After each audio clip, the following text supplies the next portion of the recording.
Cuando hablamos de la financiación del Estado a las confesiones religiosas, la primera idea que hay que desterrar se refiere a la existencia de obligación alguna por parte de este Estado de cooperar económicamente con las confesiones o entidades religiosas, lo que no impide que se suscriban entre ambas partes, Estado y confesiones, acuerdos económicos tras la ponderación de prestaciones y contraprestaciones de las partes. Siempre, eso sí, sobre el respeto de los principios constitucionales y garantías de los derechos fundamentales de los ciudadanos. Y esta ausencia de obligación no se refiere solo a la financiación directa, sino también en relación con la financiación indirecta. En el ámbito de la financiación indirecta del Estado a las entidades religiosas, vamos a analizar, en primer lugar, el régimen fiscal de las asociaciones de utilidad pública y de las fundaciones de interés general y sin ánimo de lucro. Y en segundo lugar, el régimen tributario de las confesiones religiosas y aplicación a ellas de los incentivos al mecenazgo. Pasamos al primer apartado del régimen fiscal de las asociaciones de utilidad pública y de las fundaciones de interés general y sin ánimo de lucro. Las razones que justifican las exenciones fiscales y las desgravaciones de las donaciones que reciben las fundaciones o asociaciones sin ánimo de lucro que realizan actividades dirigidas a la consecución de objetivos que coinciden con fines estatales son los siguientes. Primero, fomentar el sentimiento de solidaridad y la iniciativa privada en la satisfacción de las necesidades de los servicios de interés general. En segundo lugar, abrir cauces para que todos los individuos puedan participar con el Estado en la realización de actividades en beneficio de los demás, respondiendo al requerimiento de sus propias convicciones y creencias sobre la base del sentimiento de solidaridad. La laicidad, percibida como igualdad, exige que este régimen fiscal también se aplique a las confesiones inscritas en el registro de entidades religiosas, con especificación de fines religiosos en sus estatutos. Los instrumentos que vamos a analizar son dos: las exenciones de impuestos y los incentivos fiscales al mecenazgo y desgravaciones fiscales. Exenciones de impuestos. Nos referimos a fundaciones o asociaciones sin ánimo de lucro que realizan actividades dirigidas a la consecución de objetivos que coinciden con fines estatales.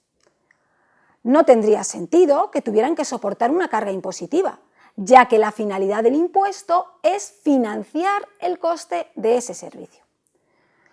Por ello, tiene sentido que las administraciones públicas contribuyan aportando alguna ayuda financiera a las entidades que realizan estas actividades, subvención, por un doble motivo.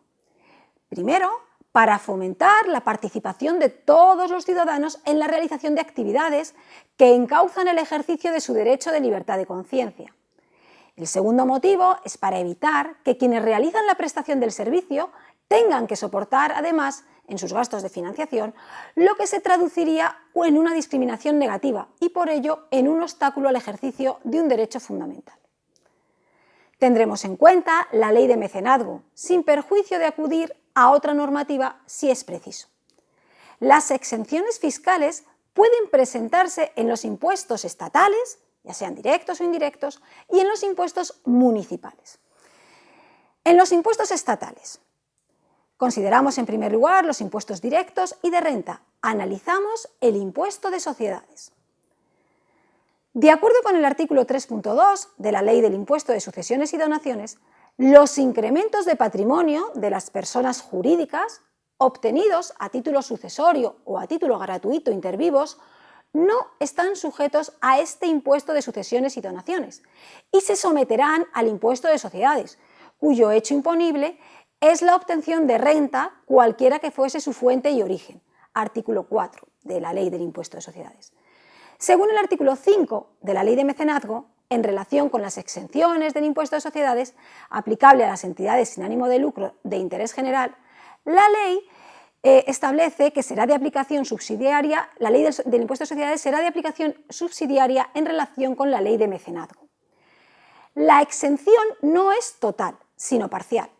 Es decir, no están exentas todo tipo de rentas, sino solo las que cumplan con las características señaladas en la ley correspondiente, la ley del impuesto de sociedades o la ley de mecenazgo. La ley del impuesto de sociedades contempla dos tipos de entidades: en ambos casos sin ánimo de lucro e inscritas en el registro correspondiente, a las que aprovecha la exención.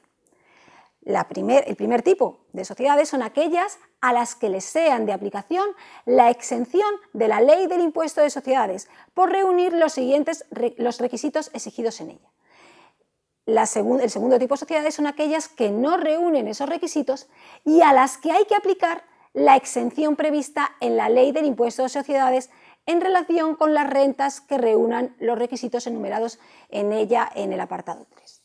En ambos casos, desde el punto de vista subjetivo, la exención es parcial, no total. Se consideran rentas exentas, obtenidas por entidades no lucrativas y de interés general, las siguientes. Están recogidas en el artículo 6 de la Ley de Mecenazgo. En primer lugar, las rentas procedentes de los siguientes ingresos: donativos y donaciones recibidas para colaborar en los fines de la entidad, las ayudas recibidas en virtud de los convenios de colaboración empresarial. En segundo lugar, las cuotas de los asociados, colaboradores o benefactores, siempre que no se correspondan con el derecho a percibir una prestación derivada de una explotación económica no exenta. Y en tercer lugar, las subvenciones, salvo las destinadas a financiar la realización de explotaciones económicas no exentas. Otro tipo de rentas serían las procedentes del patrimonio mobiliario e inmobiliario de la entidad, de adquisiciones o de transmisiones por cualquier título de bienes o derechos, incluidas las obtenidas con ocasión de la disolución y liquidación de la entidad o de explotaciones económicas exentas. Se consideran, a su vez, explotaciones económicas exentas, artículo 7 de la Ley de Mecenazgo, las que tienen por objeto la prestación de servicios de promoción y gestión de acción social, ayuda a la infancia, discapacitados, tercera edad y colectivos de personas necesitadas, las que tienen por objeto la prestación de servicios de hospitalización o asistencia sanitaria, las relativas a bienes de interés cultural, de enseñanza y de formación profesional, organización de exposiciones, seminarios o de edición y venta de publicaciones, y finalmente las que tengan un carácter meramente auxiliar o complementario con respecto a todas las anteriormente enumeradas. En relación a los impuestos estatales indirectos, analizamos el impuesto de transmisiones patrimoniales y actos jurídicos documentados y el impuesto sobre el valor añadido. Primero, el impuesto de transmisiones patrimoniales y actos jurídicos documentados. Incluye 3 impuestos, ya que el ITP comprende el impuesto de transmisiones patrimoniales onerosas y el impuesto sobre operaciones societarias. La exención no se refiere al impuesto sobre transmisiones onerosas, que solo es aplicable a las personas físicas, sino al impuesto sobre operaciones societarias. Y también alcanza la exención al impuesto sobre actos jurídicos documentados compatible con ambos. Como regla general, solo se beneficiarán de tales exenciones el Estado y las administraciones públicas territoriales e institucionales y sus establecimientos de beneficencia, cultura, seguridad social o de fines científicos o a las equiparadas por la ley. Según la Ley de Transmisiones Patrimoniales y Actos Jurídicos Documentados, para que se beneficien de esas exenciones los establecimientos particulares de idénticos fines, se exigen, tanto si se trata de fundaciones como si se trata de asociaciones, que sus cargos sean gratuitos y que rindan cuentas a la Administración, y en el caso de las asociaciones la exención alcanza solamente a las declaradas de utilidad pública que tengan como fines la protección, asistencia o integración social de la infancia, de la juventud, de la tercera edad, de personas con minusvalías físicas o psíquicas, marginadas, alcohólicas, toxicómanas o con enfermedades en fase terminal. El segundo de los impuestos indirectos es el impuesto sobre el valor añadido, el IVA.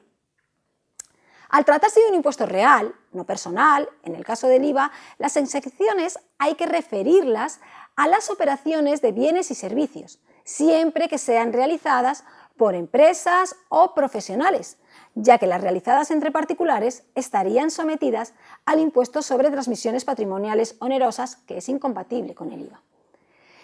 Es un impuesto directo sobre el consumo que tiene que satisfacer en última instancia al consumidor, pero cuyo sujeto pasivo, vinculado directamente con Hacienda, es el profesional o empresario que hace la entrega de bienes o presta los servicios, aunque pueda luego repercutirlo en el receptor. Hay que distinguir entre el IVA soportado e IVA repercutido.